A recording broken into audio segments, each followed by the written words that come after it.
Yo, what's going on, boys? How you guys doing today? Welcome back to another YouTube video. And in today's video, we're gonna have a build for the Grandmaster NIGHTFALL. This time, it's gonna be for the Warlock.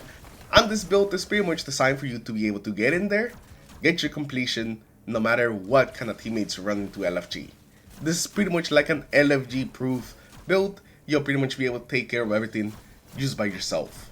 Every champion, as well as just have a ton of survivability, so you always stay alive. Now the main two things that you're gonna need for this build are gonna be the Polaris Lance Scout Rifle and also the Rhyme Code Raiment Exotic Armor piece. As long as you have these two, you'll be able to make this build work. So let's not waste any more time, let's get into it. And first let's talk about the exotics. So first I want to start with our weapon, the Polaris Lance. I decided to go with the Polaris Lance because we have a lot of long lines of sight. You can definitely put a lot of range between you and the enemies. So the Polaris Lance is just perfect for this strike. And it's also going to be anti-barrier being a scout rifle, meaning that we can stand just back and take care of those barrier champions very easily with the Polaris Lance. Especially if you're constantly hitting crits, you're going to constantly be applying Scorch, making ignitions, and just never having to reload with the weapon. It is just a fantastic weapon, especially against a lot of enemies that are not really moving too much. I have an easier to hit crit spot. This thing just destroys those enemies. Now for your other weapons, I'm gonna recommend a heavy grenade launcher. Anyone's really gonna work, but the Q inhibitor, of course, is just a great one, especially if you picked up the one from Banshee. That's gonna be pretty great. And for your kinetic weapon, anything with choke clip is gonna be really good, so we can stun those overloads, and also so we can apply choke clip to pretty much anything. The best one, of course, is gonna be the sidearm from Iron Banner that everyone's been going for. Everyone's been going crazy for this thing like the last week. So hopefully you guys got one with choke clip, but even if you don't, any weapon with choke clip will pretty much do the same main thing that we're trying to do with the sidearm, which is stop those overloads. Use the sidearm 100% does it the best, since it can proc choke clip a lot of time. And for exotic, we are going to be on the Rhyme Code Raiment to make our Bleak Watchers even better. And with this, you can pretty much play two different ways. You can throw it straight into like the enemies and use those stasis crystals that you create from it to do a bit of extra damage to them. Or you can also just kind of throw it close to you and stand right in the middle of it and take advantage of the extra slow that you'll get on your weapons. Now, if you're gonna do that second one, you definitely want to run a Healing Rift. Because since we are going to be standing in one place, the haste modifier is actually going to be damaging us over and over again. So we definitely want like a Healing Rift for that. But if you're only using it the first way, like an improved Bleak Watcher, then you don't really have to worry about that. Throughout the strike, I kind of used it both ways. Sometimes I threw it at enemies, sometimes I threw it at my feet. It kind of just depends. Now you want to throw it at your feet, definitely always make sure that you have a Healing Rift, because if you don't, it's going to make it just so much harder. You're essentially going to be one shot all the time. Now for our subclass, of course, we are going to be on the Prismatic Warlock with the Song of Flame Super. The Song of Flame Super continues to be just amazing. It gives you tons of survivability while in the super, so it helps you revive teammates, do a bunch of damage to enemies. It's just an amazing super. And while you're in the super, it also gives all your weapons radiant, so all your weapons are gonna be doing more damage and also have barrier. Now for your class ability, you definitely want to be on the Healing Rift. I kind of already talked about that. And for melee and our grenade, we want to be on the Arcane Needle, so we can unravel targets, and also on the Vortex Grenade, so we can apply some weakens. That's pretty much it. Now for our aspects, we're going to be running the Bleak Watcher as well as Feed the Void. Feed the Void is so we can take advantage of the Bower. Every time we get a kill with our ability, it triggers the Bower. And with the Bower, we're going to be healing with each kill, as well as getting some grenade energy, so we can spam more turrets out there, and also to help us stay alive. Now, the Bleak Watcher is pretty much like the main part of the build. We throw it out there, it starts slowing things, it starts freezing things, it just makes things a lot easier to deal with. It stuns overload champions, it's just such an amazing ability, and with all the mods and things that we have around it, it pretty much makes it even better, so it can stun and freeze even more things. Now moving on to the fragments, the very first one is going to be the Facile Protection. Whenever we're surrounded, we gain some damage resistance. This is going to be really good, it just kind of makes it a little bit tankier, and makes it so it's a little bit easier to stay alive when there's a lot of things around us. It is 15% at base, and 25% when they're wearing Transcendence, so we do have quite a bit of extra damage resistance when we have this. After that, we're going to have the Facet of Solitude. and this is just like the perfect fragment to go with this build. It works so well with the Polaris lance, you pretty much can proc this every single time on some of those bigger enemies, reducing their damage, making it so you like don't get one shot up by the champions, and also making them just turn into a tangle after you kill them.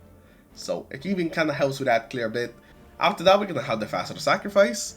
Whenever we have an arc, solar, or void buff, ability final blows will give us bonus darkness transcendence energy. This is just gonna be so we can get to our transcendence a little faster. We're always gonna have a void buff with Devour, so we're always gonna be getting some of that extra energy for every single ability kill. And we do spam a lot of abilities with this, so we're always kind of like taking advantage of this, so we can get to that transcendence and also use spam transcendence. After that, we're gonna have the faster dominance, and this is what's gonna give our grenades the weaken effect. This is for both our normal grenades and also our transcendence grenades, so it helps both of them. And the final fragment that we're gonna have here is gonna be the faster ruin, which is gonna increase the damage and size of our shatters and also our solar ignitions.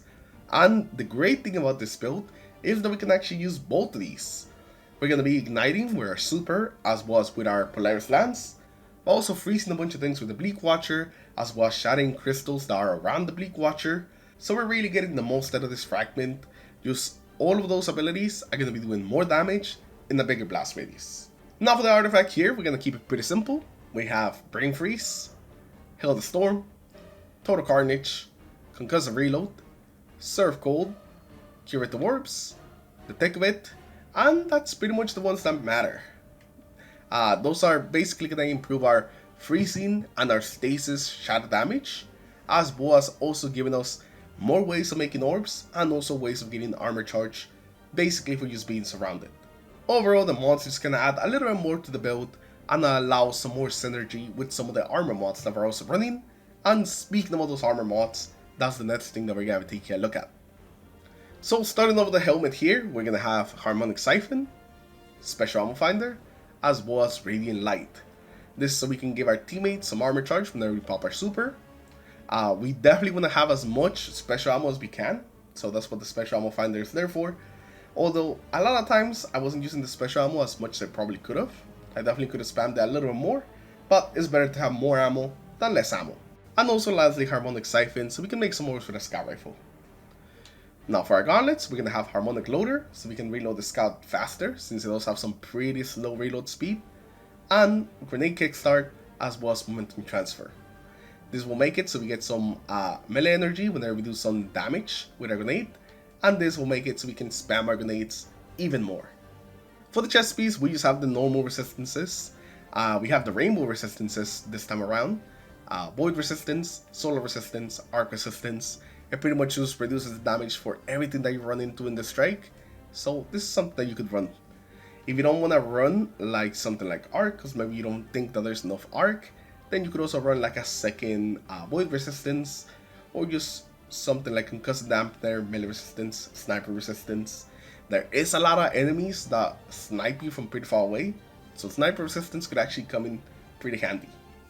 Now for the boots, we're gonna have Innervation, Absolution, and Recuperation, so we can heal with orbs, and also get all our abilities back faster, and our grenade specifically, get that thing back faster so we can spam it some more.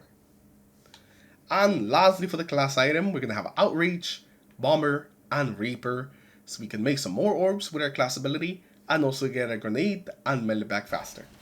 And with that, it's actually gonna be everything you need to run this build, and take it into the GM, and just destroy it. This build actually ended up kinda surprising me, just how well I was able to do in the GM, especially considering how safe it is. You pretty much stay back, set up your riff, and just pick up everything with your Scout Rifle, and whenever you see some champions, you just destroy them with your grenade launcher.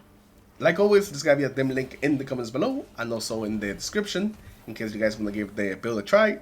And if you guys do end up giving it a try, make sure you guys come back here and just let me know what you guys thought of the build, or if you ended up changing something related to the build. But with that, that's gonna be it for today.